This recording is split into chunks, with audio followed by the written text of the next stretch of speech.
Take me down the Shenandoah to the joining of the streams. Take me back to Harpers Ferry. Let me revel in my dreams, with the beauty of the mountains and the struggle to be free, flow into one mighty river. Here, between two rivers, in the shadow of two mountains, is a place that chronicles the passage of time and echoes the lives of women and men. The rivers, the mountains, the land, all conspire to bring people here. Each generation tracing the path of those who came before them. Deep in the chestnut forest, far beyond our memory, dwell the spirits of the people who lived in harmony with the rivers and the woodlands, took only what they need. From abundant game they hunted, gathering berries, nuts, and seeds. Take me down the Shenandoah to the joining of the streams. Take me back to Harpers Ferry. Let me revel in my dreams. Robert Harper recognized the economic potential of this place when he began acquiring property in the mid-1700s. His ferry offered a shortcut to the land beyond the Blue Ridge Mountains. The passage of the Potomac through the Blue Ridge is perhaps one of the most stupendous scenes in nature. You stand on a very high point of land, overlooking the confluence of two mighty rivers. The picturesque village Thomas Jefferson witnessed in 1783 rapidly gave way to the demands of the Industrial Revolution. Grist mills along the Shenandoah were the first to exploit the might of these two rivers. Later, rifle factories, cotton mills, and other manufacturers developed this abundant source of power. Commercial and industrial enterprise changed the character of this special place. The village swelled into a bustling town, a government town. When the armory was first established in 1799, weapons were handcrafted by artisans. By a single workman or even a boy with very little training could perform more work than 10 men with files in the same time with greater accuracy. During the next half-century, a parade of weapons passed through the production process. Here in Harpers Ferry, the craft system evolved into the modern factory.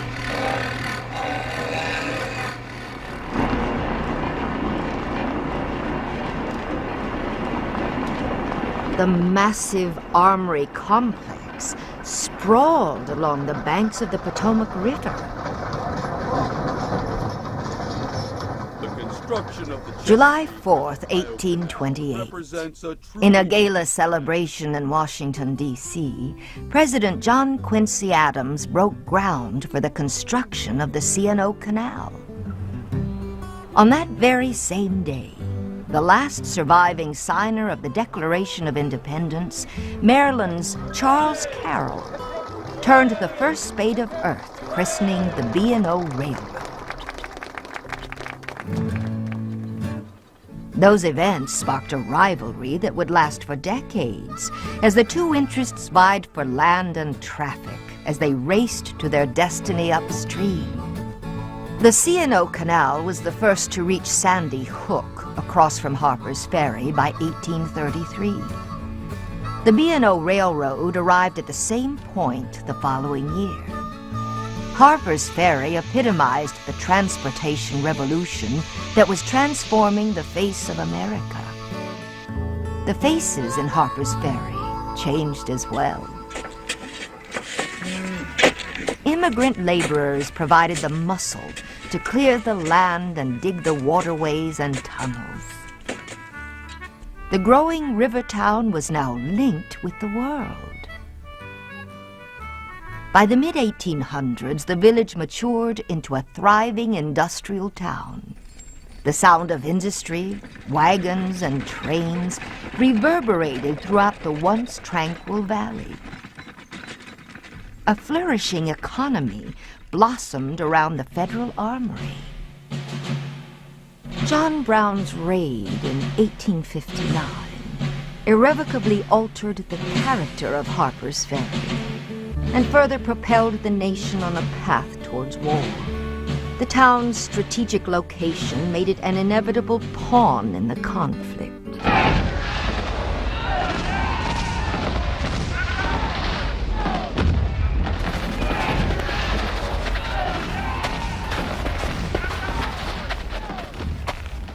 Our once vibrant town and the lives of its residents were shattered as the toll of heavy bombardment left Harper's Ferry in ruins. I don't know how my grandmother lived through the thing because the town changed hands so many times. They had to evacuate all of those kids over to Middletown or to Frederick, and they were robbed blind of their belongings. By the war's end, the billowing smoke and the deafening noise of the factories had ceased.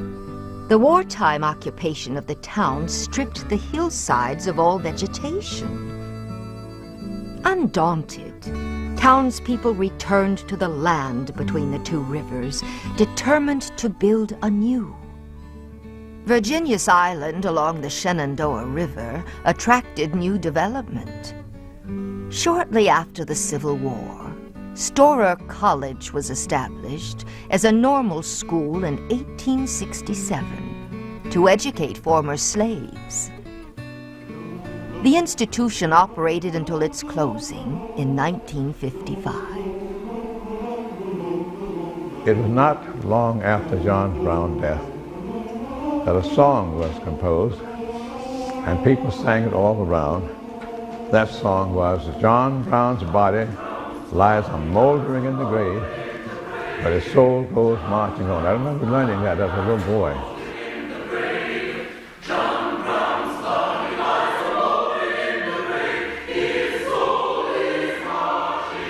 When the northern missionaries came down here to teach these people the rudiments of learning, most of the people in this area didn't like it at all. John Brown's efforts were to establish a blow for liberating the bodies of people, and those who established Storer College came to strike a blow for liberating the minds and the spirits of those who had been in bondage. Niagara movement chose Harpers Ferry because it was a place that was dear to the hearts of those people, because this was where John Brown made his stand for freedom. The fire engine house was exhibited at the Chicago World's Fair. After then, it was on this farm. Well, according to the historian, as they were going to that farm early in the morning, one of the leaders took off his shoes and said, "This is holy ground." By the turn of the century, town streets were paved and lighted, new bridges spanned the rivers, and a modern railroad depot obliterated the old federal armory beneath mounds of filled dirt.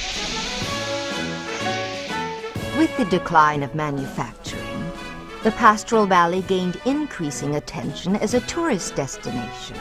An amusement park was developed by the B&O Railroad on Island Park along the shores of the Potomac. The Island Park that I remember was like a little Coney Island. Families like to take a picnic basket. My mother and father, well, they took the wicker baby carriage stroller. I remember a carousel, and I love a carousel. It's my weakness to this day. I love the music on the merry-go-round. Visitors have always been drawn to Harpers Ferry. Shortly after the Civil War, the Lovett family began taking in boarders at the Lockwood House on the Storer College campus. The increase of visitors prompted them to build Hilltop House, offering guests a panoramic view of the Gap.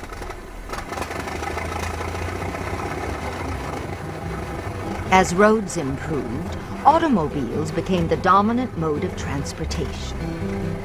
Sunday drivers waiting their turn over the narrow toll bridge frequently stretched round to Shenandoah Street.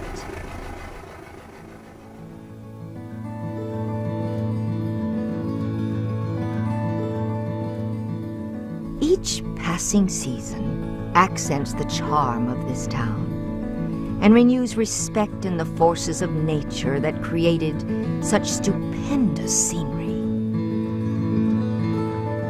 Yet, those very forces which served as the engine of development also have a menacing side.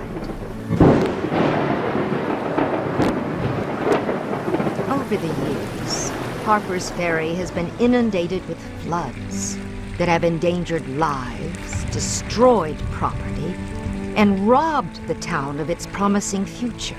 There was a whole town that washed away. There was a factory of the girls drowned. A lot of girls drowned in that flood of '89. The billowing smokestacks, the clamor of trip hammers, and the whirl of turbines have been silenced. The ruins of the once proud structures remain as evidence of an industrial past. In 1924, you did not have to go out of Harpers Ferry for anything. The town was flourishing. The flood of '24 was really the worst because it washed away houses and businesses. And when the water got up, it floated all of these logs. It also floated all these outhouses and chicken houses and dead chickens and hog pens and dead hogs into Harpers Ferry. Can you imagine what a smell, what a sticky mess?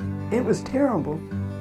And when Catherine and I went to see the damage, we could go up the road because the fire trucks had used pressure to get the mud out of the streets. The Depression of the 1930s cast a pallor on the town's progress, which was further dampened by the record flood of 1936. Other floods in quick succession dashed hopes and defied renovation. Boomer, he was a porter over to the station, but he liked to talk to people that would come into town. Shirley Johnson had a nickname of Boomer because he said the town's going to boom again. It has to. It just has to. He said that there'll be changes, and as long as there are two rivers, there'll be changes. But it'll never die. And changes there were. At times, the streets looked more like a ghost town than a once thriving metropolis. Harpers Ferry seemed on a course to oblivion until the state of West Virginia and the local community sought support of the federal government.